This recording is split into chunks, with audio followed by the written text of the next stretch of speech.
어제 주일 잘 보내셨습니까? 이제 오늘 월요일 4월 5일 새벽 기도의 말씀 함께 묵상하도록 하겠습니다. 167장 찬송 올려드리겠습니다.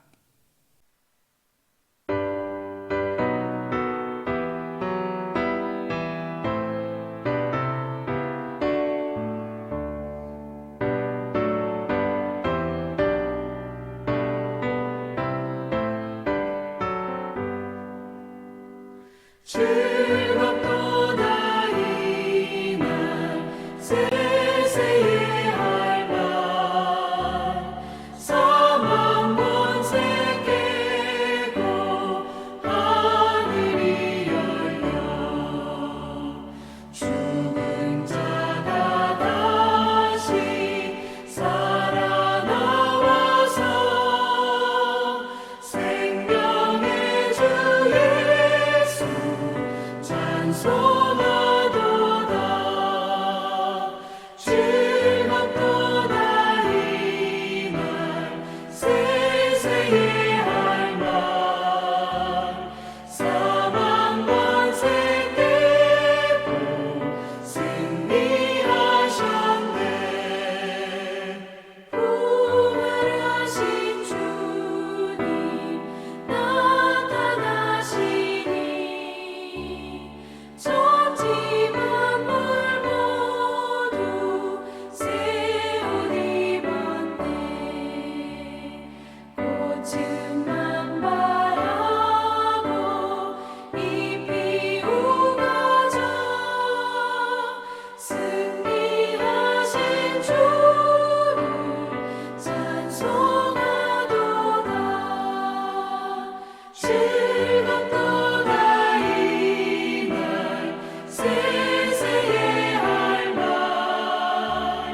사망 권세 깨고 승리하셨네.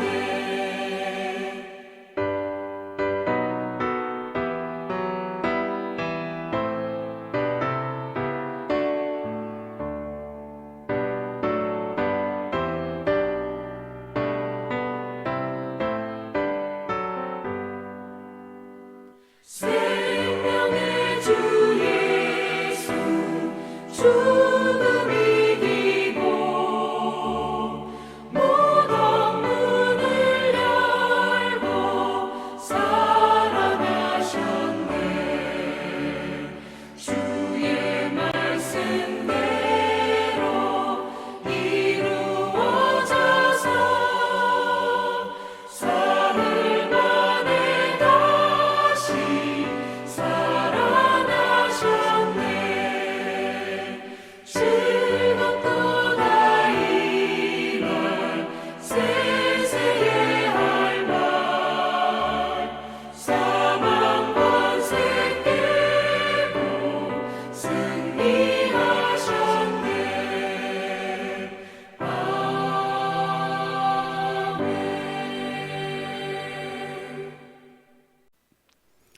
하나님 말씀 요한복음 20장 19절에서 31절 말씀입니다. 요한복음 20장 19절에서 31절 말씀 제가 봉독해 드리겠습니다. 이날 곧 안식 후 첫날 저녁 때에 제자들이 유대인들을 두려워하여 모인 곳의 문들을 닫았더니 예수께서 오사 서서 이르시되 너희에게 평강이 있을지어다 이 말씀을 하시고 손과 옆구리를 보이시니 제자들이 주를 보고 기뻐하더라. 예수께서 또 이르시되 너희에게 평강이 있을지어다 아버지께서 나를 보내신 것 같이 나도 너희를 보내노라. 이 말씀을 하시고 그들을 향하사 숨을 내쉬며 이르시되 성령을 받으라. 너희가 누구의 죄든지 사하면 사하여질 것이요 누구의 죄든지 그대로 두면 그대로 있으리라 하시니라. 12 제자 중의 하나로서 디두모라 불리는 도마는 예수께서 오셨을 때에 함께 있지 아니한지라. 다른 제자들이 그에게 이르되 우리가 주를 보았노라 하니 도마가 이르되 내가 그의 손에 못자국을 보며 내 손가락을 그 못자국에 넣으며 내 손을 그 옆구리에 넣어보지 않고는 믿지 아니하겠노라 하니라.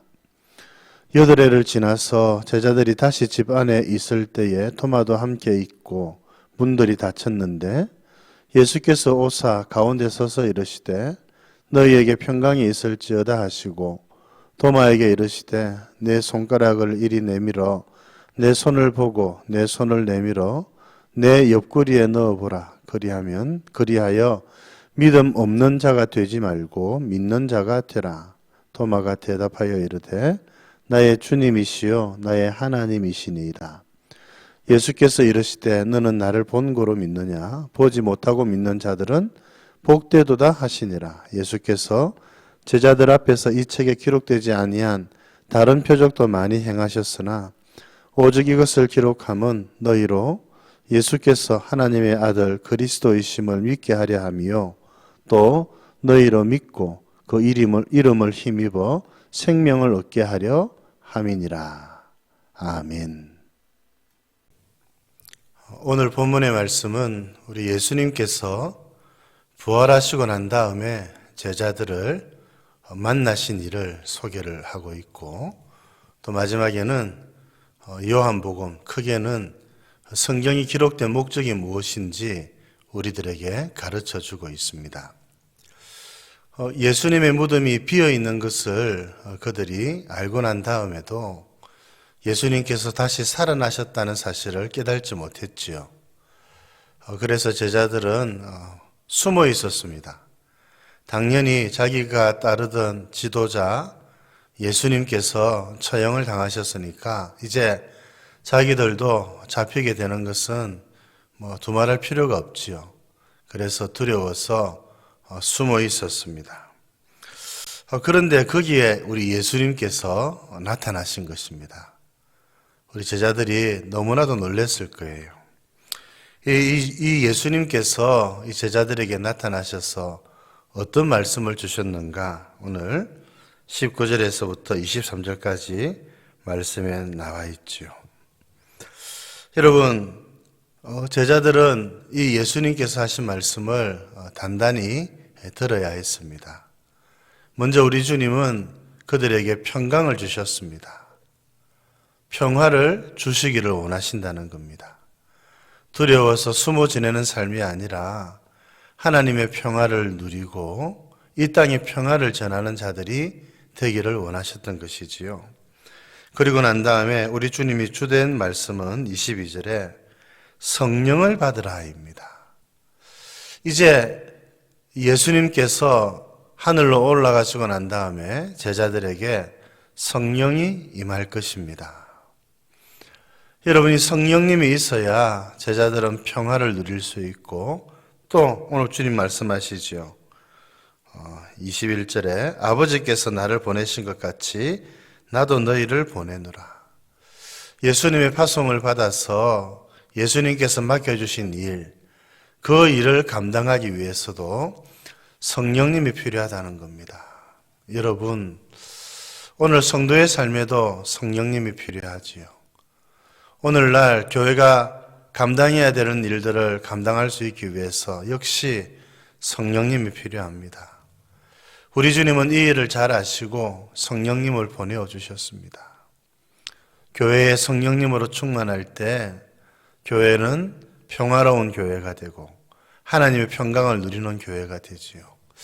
성령님으로 충만할 때 우리 예수님께서 맡겨주신 사명을 잘 감당하는 겁니다.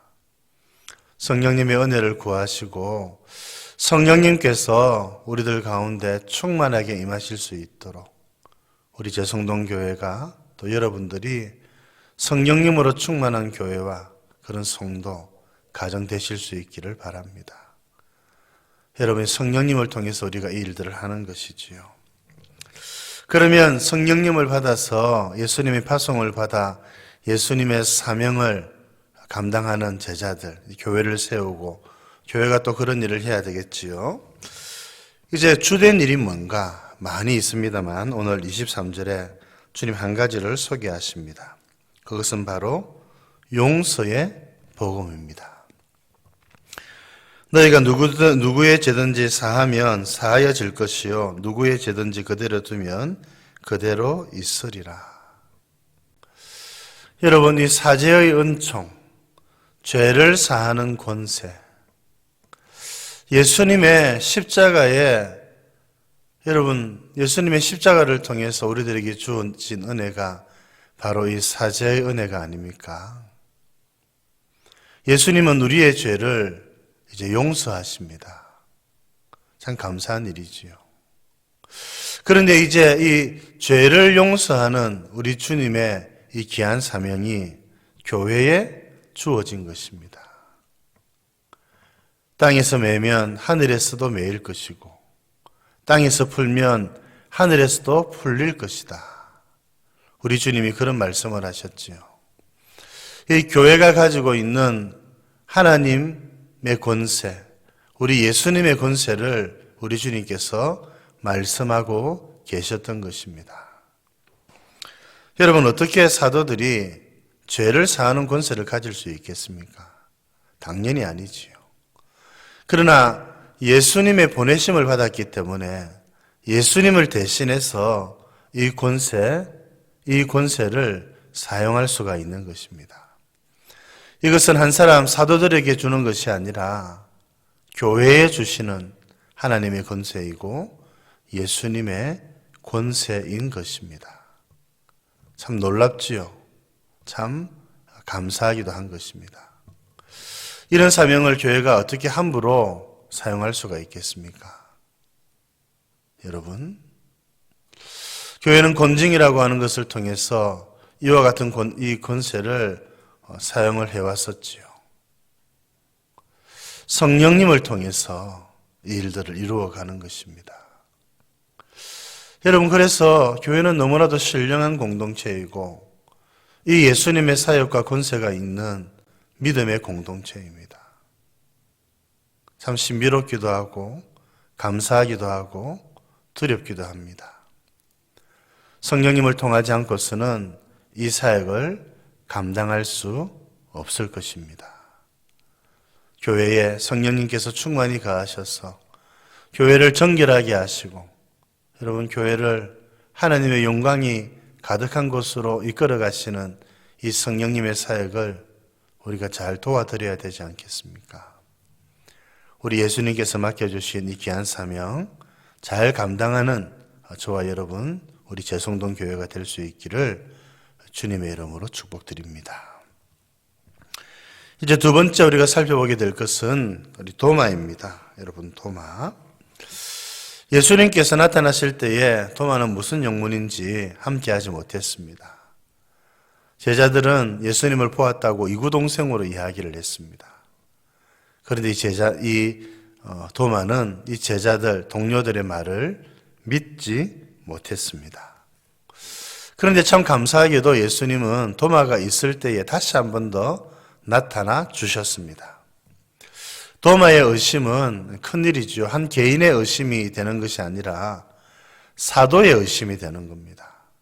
사도는 한 개인으로서의 그런 위치가 있는 것이 아니라 교회를 이루는 교회의 터가 되기 때문에 그렇습니다. 지금 예수님은 교회의 틀을 견고하게 하고 계시는 것입니다. 교회의 터가 되는 이 사도들이 사도 중에 한 사람이었던 도마는 예수님의 부활을 믿지 못하면 세상 사람들이 어떻게 사도들이 전하는 말을 믿을 수가 있겠습니까? 주님이 도마에게 나타나셨지요. 여러분, 그러면서 주님이 하신 말씀은 뭡니까? 보지 못하고 믿는 자들이 복되다는 것입니다. 우리 생각에는 예수님이 십자가에 못 박히신 못자국 보고 믿으면 참 좋겠다 싶지요. 그러나 그것은 우리 주님의 뜻이 아닙니다. 보지 않고 사도들의 정은, 사도들이 전하는 말, 설교 말씀을 듣고 믿는 것이 더 복되다고 주님이 말씀합니다. 이것이 오늘 부활의 믿음이 증거되어지는 통로입니다. 여러분, 하나님의 말씀을 듣고 우리가 믿게 된 것 감사하시기를 바랍니다. 우리는 이 도마보다 더 복된 자가 된다는 사실을 잊지 마시고 하나님의 말씀을 통해서 하나님을 더 잘 믿고 더 잘 섬겨가시는 여러분들 되시기를 바랍니다. 오늘 마지막으로 이 성경, 특별히 요한복음이 기록된 목적을 요한이 밝히고 있죠. 31절에 첫 번째는 예수님이 하나님의 아들 그리스도이심을 믿도록 하기 위해서 성경을 요한복음을 기록했습니다. 둘째는 이 예수님의 이름을 힘입어서 생명을 얻게 된다는 사실, 생명을 얻게 하도록 이 성경을 기록을 한 것입니다. 이게 성경의 기록 목적과 같지요. 여러분 성경을 잘 보면 예수님이 보이는 겁니다. 예수님이 하나님의 아들 그리스도이심을 믿도록, 예수님이 전한 하나님의 나라를 깨달을 수 있도록 성경은 기록이 되었습니다. 잘 사는 법칙 가르쳐 주지 않습니다. 여러분, 오늘 성경을 통해서 예수님이 하나님의 아들 그리스도이심을 더욱 믿어가고, 여러분 결국 다른 사람들도 마찬가지죠. 과거에 전도할 때에 요한복음을 읽으십시오 이런 이야기를 많이 했습니다. 이 이유 때문에 그렇습니다. 이 요한복음을 잘 읽으면 예수님이 하나님의 아들 그리스도이시라는 사실을 알게 되고 깨닫게 되고 더 나아가 믿게 된다는 사실입니다. 참 감사하죠. 그리고 그 이름을 힘입어서 생명을 얻게 된다는 겁니다. 이 귀한 역사가 성경을 통해서, 특별히 요한복음을 통해서, 또 넓게는 성경 전체를 통해서 이루어진다는 겁니다. 여러분 성경이 그냥 시시한 책이 아닙니다. 우리에게 믿음을 불러일으키는 책입니다. 성령께서 이 일들을 이루어 가시는 것이죠. 말씀을 통해서 이 은혜를 누려가시는 여러분 되시기를 주님의 이름으로 축복드립니다. 하나님 아버지 감사드립니다. 오늘은 우리 주님이 부활하시고 난 다음에 제자들을 만나셔서 성령을 받으라고 말씀하신 것 저희들이 함께 살펴보았습니다. 성령님을 통해서 우리가 하나님께서 주시는 평화를 누릴 수 있고, 성령님이 계셔야 예수님께서 맡겨주신 사명을 잘 감당할 수 있을 줄 믿습니다. 특별히 교회에게 맡겨주신 사명, 그 가운데 죄를 용서하는 권세, 땅에서도 매면 하늘에서도 매이고 땅에서 풀면 하늘에서도 풀리게 되는 이 교회의 권세, 이 권세를 잘 사용하고 주님께서 맡겨주신 이 귀한 일들을 잘 이루어가기 위해서 성령님이 필요한 줄 믿습니다. 하나님 아버지, 우리가 교회에 맡겨주신 또 각기 각 사람들에게 맡겨주신 사명 잘 감당할 수 있도록 성령으로 충만한 저희들 되게 하여 주시옵소서. 보지 않고서도 예수님의 부활을 믿을 수 있도록 해주셔서 감사합니다. 우리가 더 복된 자인 줄 믿습니다. 보고 믿는 것이 아니라 보지 않고 성경을 통해서 하나님의 말씀을 통해서 예수님을 믿는 저희들 되게 하여 주시옵소서. 성경이 시시한 책이 아닌 줄 믿습니다. 하나님의 말씀을 더 가까이 대하고 주의 말씀을 읽고 들음으로 예수님이 하나님의 아들 그리스도이심을 더 깊게 깨달아가고 왕 되신 주님을 따라 살아가며 주님께서 주시는 은혜와 평강을 풍성히 누리며 살아갈 수 있도록 주님 도와주옵소서. 한 주간의 삶도 주님께서 도와주시기를 원하옵고 구주 예수님 이름으로 기도드립니다. 아멘.